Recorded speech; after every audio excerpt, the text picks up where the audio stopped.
शांति।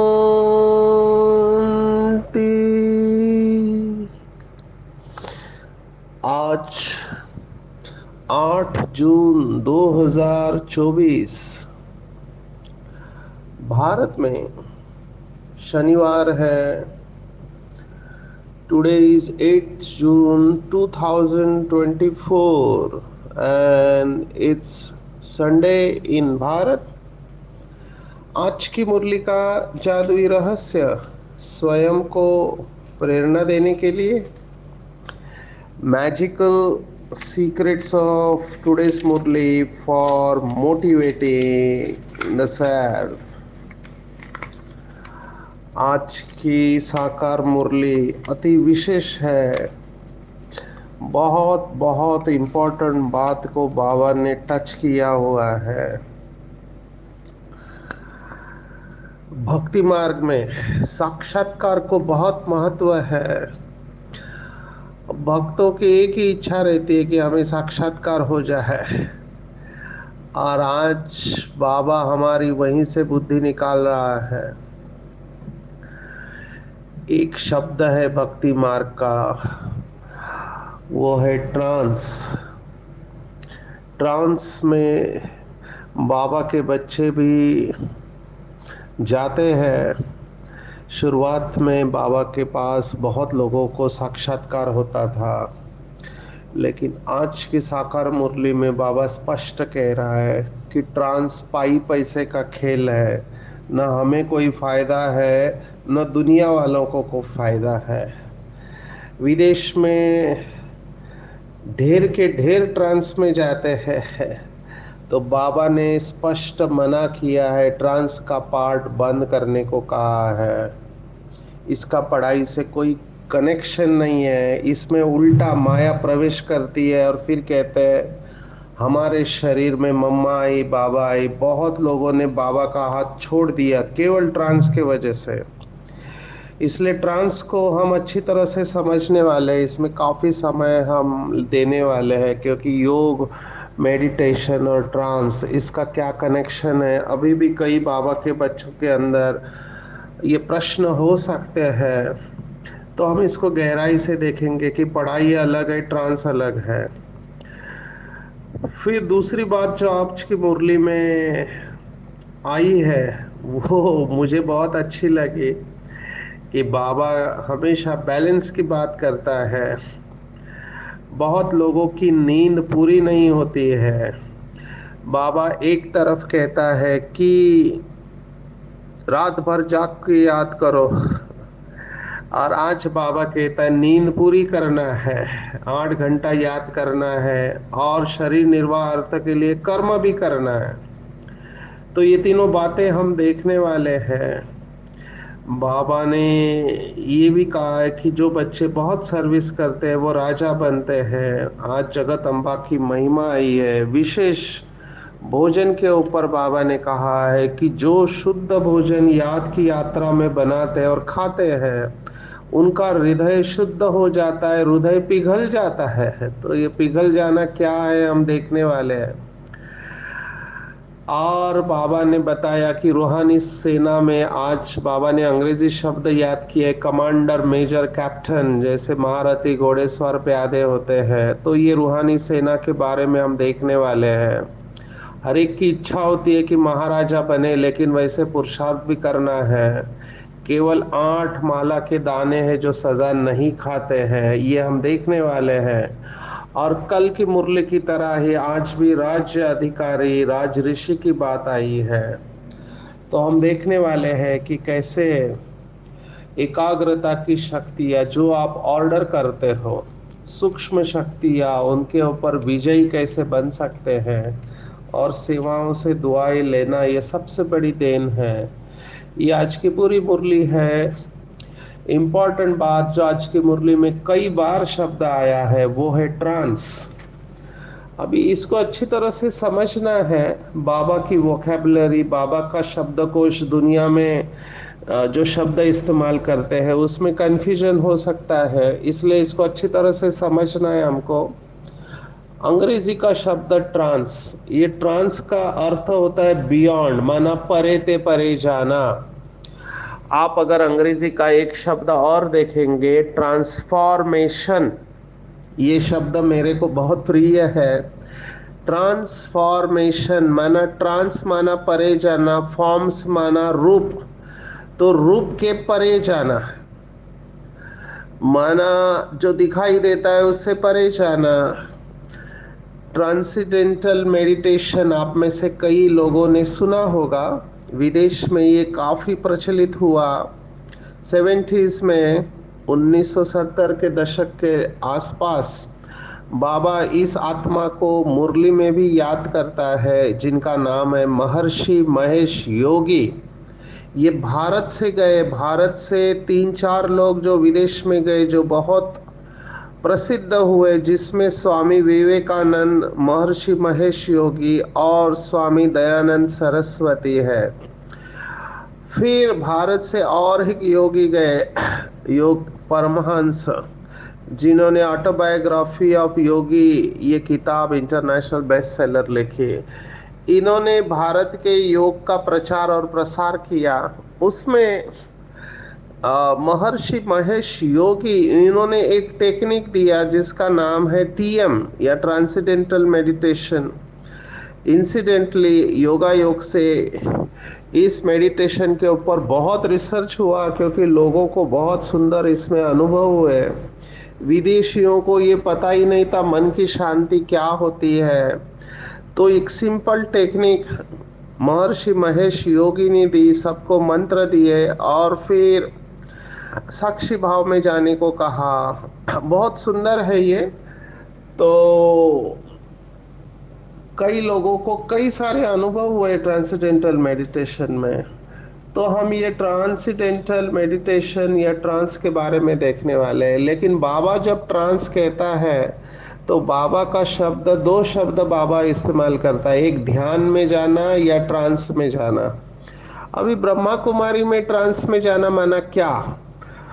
तो आप सब ने देखा होगा मधुबन में दादी जब ट्रांस में जाती थी, या अभी जो भी निमित्त आत्माएं ट्रांस में जाती है तो उनको साक्षात्कार होता है, माना वो बाबा को देखते हैं वतन में। ट्रांस में जाना ब्रह्मा कुमारी के पार्लेंस में, आप वतन में जाते हो, पर इससे फायदा कुछ नहीं बाबा कह रहा है। अभी ये ट्रांस में जाना होता क्या है? तो बहुत सिंपल है। ये वैसे ही होता है जैसे हम सपना देखते हैं, तो उसमें हम नींद में होते हैं, तो नींद में सपना देखते हैं, सपने में हम बहुत कुछ करते हैं, खाते भी है, पीते भी है, चलते फिरते हैं, ये सब सपना होता है। तो ट्रांस एक प्रकार का ड्रीम लाइक स्टेट है, इसको ड्रीम कॉन्शियसनेस भी कह सकते हैं। तो जब बाबा के बच्चे ट्रांस में जाते हैं तो बेसिकली वो सूक्ष्म वतन में जाते हैं, वहां पर मम्मा बाबा एडवांस पार्टी की आत्माएं, इन सबको देखते हैं। बाबा कई सीन सिनेरिया भी ट्रांस में दिखाते हैं। अभी बाबा का तीसरा शब्द इसको है, वो है दिव्य दृष्टि। तो बाबा ने दिव्य दृष्टि की चाबी अपने पास रखी है, ऐसे बाबा ने शब्द इस्तेमाल किया है।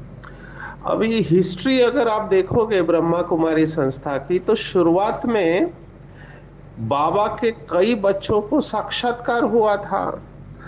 आप सब ने अगर हिस्ट्री पढ़ी है तो आप सबको पता है कि शुरुआत में ओम मंडली ये नाम था ब्रह्मा कुमारी का, और जो भी आता था उनको या तो श्री कृष्ण का, श्री राधे का, श्री लक्ष्मी का, श्री नारायण का साक्षात्कार होता था, सतयुग का साक्षात्कार होता था। अभी ये उस समय जरूरी भी था, क्योंकि चमत्कार के आगे नमस्कार होता है, तो बहुत भीड़ हुई।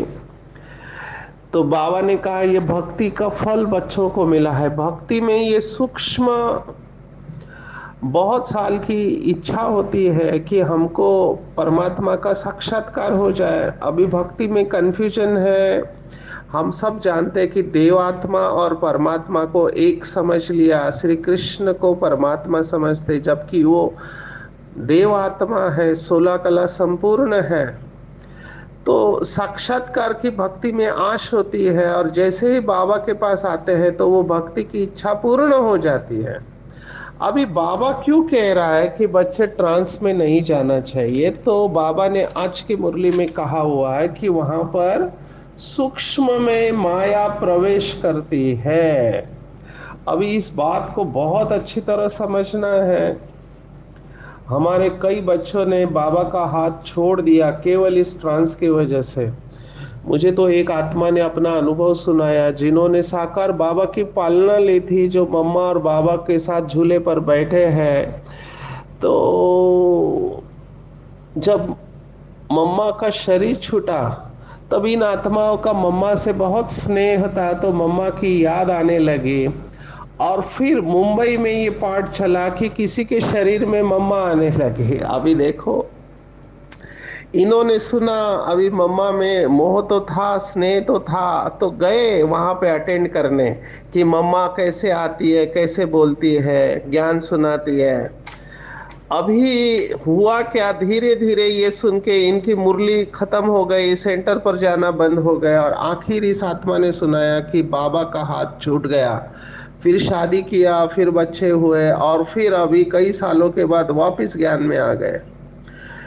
तो ये बाबा क्यों कह रहा है कि ट्रांस में जाना में सूक्ष्म माया प्रवेश करती है? अभी ट्रांस में क्या होता है, एक विशेष अनुभव होता है।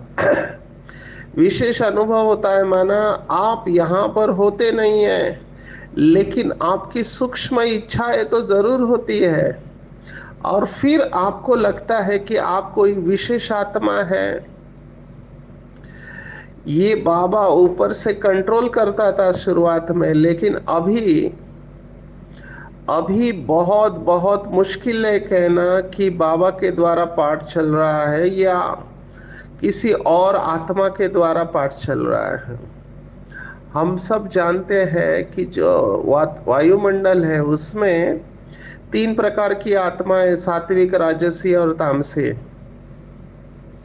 तो ये आत्माएं भी शरीर को ढूंढ रही होती है। तो जैसे ही उनको ऐसा शरीर मिलता है जो ट्रांस में जाने वाला है, तो ये आत्माएं तुरंत उसमें प्रवेश करके अपना पार्ट बजाना चालू कर देती है। अभी बहुत कुछ इसमें हो रहा है दुनिया में। बाबा ने तो आज स्पष्ट कहा है कि विलायत में ढेरों के ढेरों आत्माएं ट्रांस में जाते हैं। ढेर के ढेर, माना कितने होंगे आप सोचो। लेकिन इसका कोई फायदा नहीं है। ये तो अभी बिजनेस भी बन गया है। अभी बाबा ने देखो आज स्पष्ट शब्द इस्तेमाल किया कि कोई को ट्रांस दिखलाना, यह भी बचपन है। अभी ट्रांस दिखलाना मतलब क्या, कि अपनी शक्ति से आप किसी को ट्रांस में लेकर जाते हो, फायदा क्या है उससे? न कोई विकर्म विनाश होते हैं, न सतयुग इस धरती पर आता है। It's a waste of time. ये बाबा का शब्द है कि ट्रांस में टाइम वेस्ट होता है। क्योंकि आप कुछ चित्र देख रहे हैं, अभी चित्र देखने से फायदा क्या है? संस्कार तो नहीं बदले। मैं अपना अनुभव भी सुनाता हूँ कि मुझे जब ये सब बिंदियां दिखाई देने लगी तो थोड़े समय के लिए तो अच्छा लगता है, लेकिन आगे क्या? आगे कोई फायदा नहीं है। उल्टा अहंकार आने के चांसेस होते हैं कि हमको तो साक्षात्कार हुआ है वगैरह वगैरह। ये सब लक्ष्य है। बाबा अगर किसी को साक्षात्कार कराता भी है, क्योंकि दिव्य दृष्टि की चाबी तो केवल शिव बाबा के पास है, और बाबा ने स्पष्ट कहा है मैं बच्चों को सब कुछ देता हूँ लेकिन ये चाबी नहीं देता हूँ। तो बाबा या ड्रामा प्लान अनुसार अगर किसी को साक्षात्कार होता भी है तो फायदा क्या है उससे? न ऊंच पद मिलता है, केवल आपको लक्ष्य पता चलता है कि लक्ष्मी नारायण इतने खूबसूरत है। जैसे अभी देखो हमारी परम आदरणीय दादी कमल सुंदरी या देवता दादी जिसको कहते हैं, वो ट्रांस में रही, एक एक महीना तक उन्होंने सतयुग की सभी सीन सिनेरिया देखी, और वहां यहाँ पर आके उन्होंने वो सब चित्र हमको बता दिए। अभी हमको प्रेरणा लेनी चाहिए कि हमको ऐसा पुरुषार्थ करना चाहिए। जैसे है अभी मैंने सुना कि वो लक्ष्मी नारायण दिन में 6 बार अपने ड्रेस उतारते हैं, माना चेंज करते हैं। तो कितनी स्वच्छता होगी, कितनी रॉयल्टी होगी उनके अंदर, और कितनी पवित्रता होगी, कितनी भरपूरता होगी, ये सब वहाँ के जो भी नियम है वो हमको समझ में आते हैं। तो हमको भी प्रेरणा मिलती है कि हमको लक्ष्मी नारायण जैसे बनना है, बाकी इसके आगे कुछ नहीं है। अभी लौकिक में कितने सारे योगी हैं जो ट्रांस में जाते हैं, जिनको साक्षात्कार होते हैं। शरीर छोड़ते वक्त होता है, किसी को नींद में साक्षात्कार होता है, सपने में बताया जाता है कि यहाँ पर मूर्ति है, आप उसको निकालो और मंदिर की स्थापना करो। बहुत कुछ होता है, लेकिन फिर मैं कह रहा हूं कि इससे फायदा क्या है? बाबा इसमें से बुद्धि क्यों निकाल रहा है? सबसे इंपॉर्टेंट इस समय एक आत्मा है जो कह रहे हैं कि शिव बाबा उनके तन में आता है। अभी जो बाबा के बच्चे ज्ञान में कमजोर है, भावना वाले हैं, वो वहां देखने गए तो फंस सकते हैं। ऐसे बहुत लोगों का नुकसान हुआ है। बाबा को जो पढ़ाई पढ़ानी थी वो बाबा ने पढ़ा दी है। सबसे इंटरेस्टिंग बात जो मुझे लगती है कि मम्मा और बाबा नंबर 1 और नंबर 2 सोल, ये इतने अच्छे योगी थे, लेकिन ये ट्रांस में नहीं जाते थे। सोचो आप, तो बगैर ट्रांस में जाते हुए भी इन्होंने अपने श्रेष्ठ पुरुषार्थ से, याद की यात्रा से और पढ़ाई के ऊपर अटेंशन देके इन्होंने नंबर 1 और नंबर 2 लिया। तो हमको ट्रांस की क्या जरूरत है? जरूरत ही नहीं है। ये पढ़ाई है, स्पष्ट बाबा कह रहा है कि ये पढ़ाई है, पढ़ाई में मेहनत करना है। ट्रांस में जाने से कोई फायदा नहीं है। So I am closing this chapter about trance. यहाँ पर बाबा आता है, मम्मा आती है। अगर इसमें फंस गए तो अपने लक्ष्य से भटक सकते हैं। तो पढ़ाई और ट्रांस का कोई कनेक्शन नहीं है। और विशेष आज बाबा ने कहा ये भोग आदि जो ट्रांस में लगाते, ये सब ड्रामा में नून है, सर्वेंट बनकर भोग लगाकर आते हैं, बाकी कुछ नहीं है। तो इसमें जाना नहीं चाहिए। हमको पढ़ाई के ऊपर और पुरुषार्थ के ऊपर फोकस करना चाहिए। आप अगर रामकृष्ण परमहंस, ये योगी आत्मा है, ये भी भाव समाधि में जाते थे। वो तो उनको काली दिखाई देती थी, देवी दिखाई देती थी। अभी यहाँ तक वो डिटैच होते थे कि लोगों ने उन्हें दक्षिणेश्वर का पागल पुजारी ऐसा टाइटल दे दिया, क्योंकि हर वक्त वो देवी से बात करते थे। पर उनको जब वो तोतापुरी मिले, तोतापुरी ये बहुत पहुंची हुई हस्ती थी भक्ति मार्ग की, उन्होंने कहा ये सब तुम्हारा मन का खेल है, तुम्हें अगर लास्ट अवस्था में जाना है तो इन सबको छोड़ना पड़ेगा। और उन्होंने बहुत विचित्र प्रयोग किया। ये सब कहानी आप सुन सकते हैं, पढ़ सकते हैं। उन्होंने कहा अगर आपको निराकार का साक्षात्कार करना है, अनुभव करना है, तो ये सब खेल-पाल बंद करने पड़ेंगे। तब श्री रामकृष्ण परमहंस ने कहा कि मुझे तो दिखाई देती है और मेरे साथ बात भी करती है देवी। तब तोतापुरी ने कहा कि ये सब तुम्हारे मन का विहम है। जिस मन से तुम देवी का चित्र निर्माण करते हो, उसी मन से तुम एक तलवार निर्माण करो और देवी के 2 टुकड़े कर दो। अभी श्री रामकृष्ण परमहंस ने कहा कि मैं तो उस समय होश में ही नहीं रहता और मैं भूल जाता हूँ सब कुछ। कुछ ऐसी हालत हमारी दादी गुलजार भी जब ट्रांस में जाती है, उनको पता नहीं होता है कि बाबा आकर यहाँ मुरली चलाते हैं। दादी ने अपने अनुभव में सुनाया था कि मुरली होने के बाद दादी फिर से मुरली को पढ़ती है, माना दादी को पता नहीं होता है कि बाबा ने क्या किया, कौन से महावाक्य उच्चारित किए। ऐसे ही कुछ हालत श्री रामकृष्ण परमहंस की थी। तो तोतापुरी ने कांच का टुकड़ा लेके जैसे ही वो जाता है, तो उनके सिर के ऊपर एक लकीर खींच दी जिसमें से खून आए, ताकि वो अटेंशन में रहे। और वो अटेंशन में आके उन्होंने अपने मन से एक तलवार क्रिएट करके वो देवी के चित्र के दो टुकड़े कर दिए और फिर उनको निराकार का साक्षात्कार हुआ, ऐसी कहानी बताई जाती है।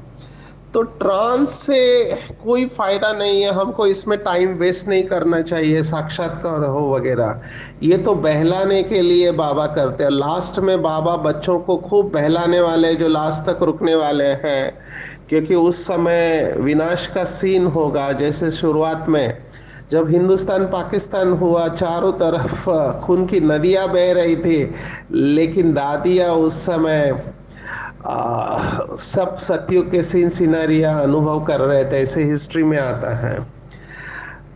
आज के बाद इसके बाद मुख्य जो शब्द मुझे अच्छा लगा वो है यात्रा।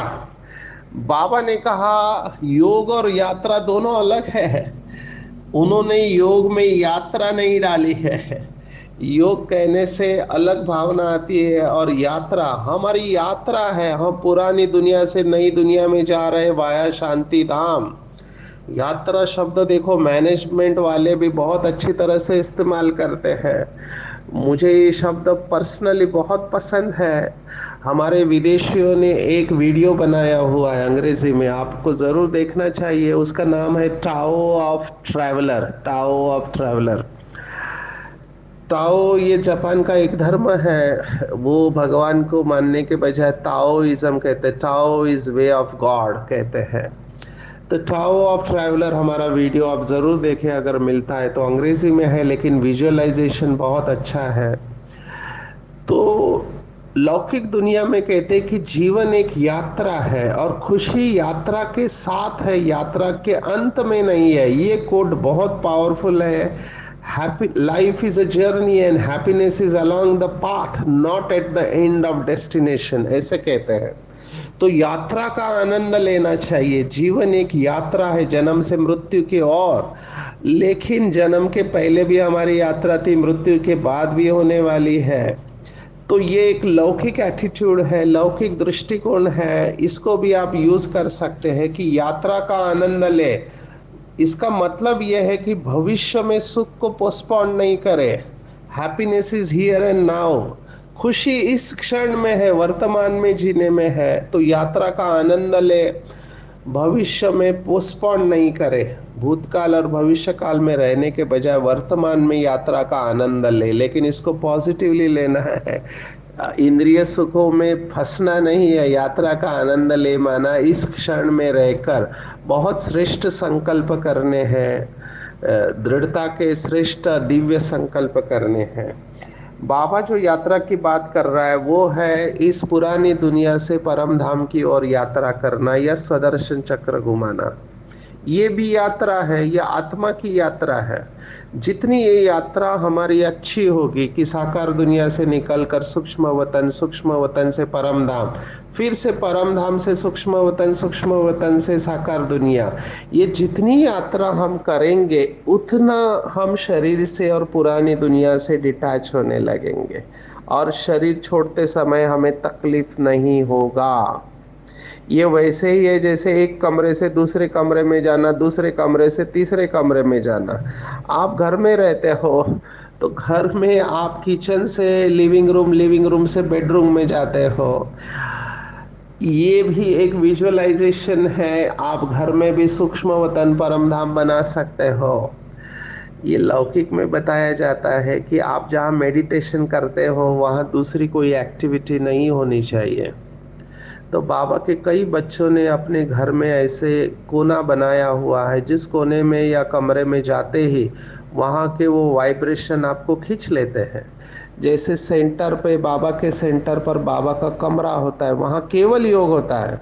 वहाँ कोई दूसरी एक्टिविटी नहीं होनी चाहिए। अभी छोटे सेंटर पे ये सब सुविधाएं नहीं होती है, लेकिन आइडियली बाबा के कमरे में बातें नहीं होनी चाहिए, कोर्स नहीं होना चाहिए, और कुछ नहीं होनी चाहिए, ताकि वहाँ के वायुमंडल में वो वाइब्रेशन रहते हैं और कोई आते ही तुरंत उसको अनुभव होने लगता है। कई बाबा के सेंटर पर सॉफ्ट म्यूजिक या कुछ ऐसे चलते रहती है जिसके वजह से वहाँ का वायुमंडल बहुत पावरफुल रहता है। बहुत बाबा के सेंटर पे ऐसे वाइब्रेशन है। तो हमको देखना चाहिए कि हम ये यात्रा करते हैं या नहीं करते हैं। यहाँ पर पढ़ाई है और पढ़ाई से कैरेक्टर सुधरते हैं। कैरेक्टर सुधरने की बात है। मनुष्य जीरो कैरेक्टर इस समय, देवता ये सबसे बेस्ट कैरेक्टर है। तो चरित्र सुधारने वाली पढ़ाई है, तो हमको इसके ऊपर अटेंशन देना है। मुख्य बात ही यहाँ की है पवित्रता। सबसे ज्यादा हंगामे पवित्रता के ऊपर ही होते हैं, जिसमें बहुत फेल होते हैं, ऐसे बाबा ने आज कहा। और वो कबीर का दोहा भी आया है कि चढ़े तो चाखे प्रेम रस, गिरे तो चखना चूर। बाबा ने लगातार पिछले कुछ दिनों से बाबा पवित्रता को अंडरलाइन कर रहा है कि अगर पवित्रता में गिरे तो बहुत चोट खाएंगे, पद भी कम हो जाएगा और सजा भी खाने पड़ेगी। आज बाबा ने और भी कहा है कि मुरली पढ़ना सुनाना इसमें विघ्न नहीं आता है, विघ्न याद में ही पड़ते हैं। लड़ाई ही पढ़ने में नहीं होती है, पढ़ाई में कोई लड़ाई नहीं होती है। पढ़ाई तो बिल्कुल सिंपल है, मुरली सुनना और सुनाना। बहुत बहनों को उस समय ऐसे था कि आप पढ़े नहीं तो चलेंगे, सिर्फ आपको मुरली पढ़ना आना चाहिए, क्योंकि मुरली हमारी मेन पढ़ाई है। लेकिन विघ्न जो पड़ता है वो याद में है। आज विशेष बाबा ने अंडरलाइन कराया है कि शरीर निर्वाह अर्थ के लिए आप कर्म करते हो तो नींद भी करनी चाहिए। मुझे ये बात बहुत अच्छी लगी, क्योंकि कई बाबा के बच्चे कंफ्यूज हो जाते हैं। एक तरफ बाबा कहते हैं रात भर जाग कर योग करो, और दूसरे तरफ कहते हैं नींद भी करना है। अभी बैलेंस को इम्पोर्टेंस है। मैंने देखा है 2 से 5 योग करने वाले कई बाबा के बच्चे जो हिम्मत रखते हैं, मुबारक हो। लेकिन साथ में शरीर की तरफ ध्यान भी देना है। अगर नींद कम हो गई तो शरीर के ऊपर इफेक्ट आएगा, चिड़चिड़ापन या गुस्सा बढ़ने के चांसेस है, क्योंकि ब्रेन इरिटेबल हो जाता है। तो नींद भी पूरी करनी है शरीर की आवश्यकता अनुसार। जितना हो सके जल्दी सोना है तो जल्दी उठेंगे। साकार बाबा में जल्दी सोते थे, जल्दी उठ पाते थे, और उम्र ज्यादा होती है तो नींद भी कम होती है। 8 घंटा बाबा को याद करना है। बाबा ने आज विशेष शब्द इस्तेमाल किया, हट्योग की तरफ देखना भी न है, उससे कुछ भी फायदा नहीं है। कुछ बाबा के बच्चे हठयोग से प्रभावित हो जाते हैं। अभी शरीर को स्वस्थ रखने के लिए आप करते हैं तो बात अलग है, प्राणायाम आसन, लेकिन हठ योगियों से प्रभावित नहीं होना है, सिवाय बाबा के और किसी से भी प्रभावित नहीं होना है। आज जगत अम्बा की महिमा आई है कि जगत अम्बा ने बहुत सर्विस की है। तो जो बाबा के बच्चे ऐसे बहुत सर्विस करते हैं वो राजा बनते हैं। भोजन भी बाबा की याद में बनाना है, जिससे हृदय शुद्ध हो जाए। हृदय पिघल सकता है, माना जो गांठें पड़ी हुई है दिल में वो सब पिघल जाएंगे, आप इसके ऊपर चिंतन करेंगे। बाबा के बच्चे नंबरवार है, कोई कमांडर है, कोई मेजर है, कैप्टन है, क्योंकि राजधानी बन रही है। केवल 8 लोगों को सजा नहीं मिलती है, वो है अष्टरतन, बाकी सबको सजा भुगतनी पड़ती है। ये मृत्यु लोक का अंतिम जन्म है, तो हमको पूरा 20 नाखून का पुरुषार्थ करना है। विशेष आज बाबा ने कहा कि कर्मेंद्रियों को तो आप कैसे भी हट से कंट्रोल कर लोगे, लेकिन मन बुद्धि संस्कार ये सूक्ष्म शक्तियां है, इसके ऊपर विजय पाना है तो बहुत सूक्ष्म अटेंशन चाहिए। जिस समय जो संकल्प संस्कार इमर्ज करना चाहो वही संकल्प संस्कार सहज अपना सके, इसको कहते हैं राजा या राज ऋषि की स्थिति। ये बहुत ऊंची अवस्था है, लेकिन अभ्यास से हम इसे प्राप्त कर सकते हैं। बार बार बाबा जैसे दरबार लगाता था रात को, मन बुद्धि को बाबा पूछता था कि आज ऑर्डर माना या नहीं माना, तो हमको भी दरबार लगाना। ये अभ्यास बहुत सुंदर है। ऐसे जो बाबा के बच्चे दरबार लगाते, मन बुद्धि संस्कार को कंट्रोल में रखते हैं, रूल करते हैं, बाबा ने कहा ये अधिकारी आत्मा है। और इसी अभ्यास से अंतिम जो सेकंड का पेपर होगा उसमें पास हो पाएंगे। तो कर्मेंद्रिय जीत भी बनना है, पर साथ में ये सूक्ष्म कर्मेंद्रिय मन बुद्धि संस्कार, इसके ऊपर भी अधिकार होना चाहिए। और ऐसे बाबा के बच्चे जो बेहद की सेवा में स्थित होते हैं, जो अथक सेवाधारी है, उनको जो दुआएं मिलती है ये संगम युग की सबसे बड़े ते बड़ी देन है, ऐसे बाबा ने कहा है। आज के पूरी मुरली में टेक होम अगर आप मुझे कहो तो ट्रांस का शौक नहीं रखना है, साक्षात्कार का शौक नहीं रखना है, पढ़ाई के ऊपर अटेंशन रखना है, पढ़ेंगे लिखेंगे तो बनेंगे नवाब, पढ़ाई से ही संस्कार परिवर्तन होते हैं। तो ट्रांस का शौक नहीं रखना है, शरीर निर्वाह अर्थ कर्म करना है, नींद भी टाइम पे करनी है, हठयोग नहीं करना है, याद की यात्रा को भूलना नहीं है, बाबा की याद में शुद्ध भोजन बनाकर खिलाना है जिससे हृदय शुद्ध हो जाए, और सूक्ष्म शक्ति या मन बुद्धि संस्कार इनको कंट्रोल में रखना है। जिस समय जो संकल्प करे, जो ये संस्कार इमर्ज करना चाहिए वही हो, जो ऑर्डर करे शक्ति को वो ऑर्डर में प्रेजेंट हो जाए, इसको कहते हैं एकाग्रता। और इसी के वजह से अंतिम पेपर में पास हो गए। सबसे दुआएं लेते हुए आगे बढ़ना है। अच्छा, ओम शांति।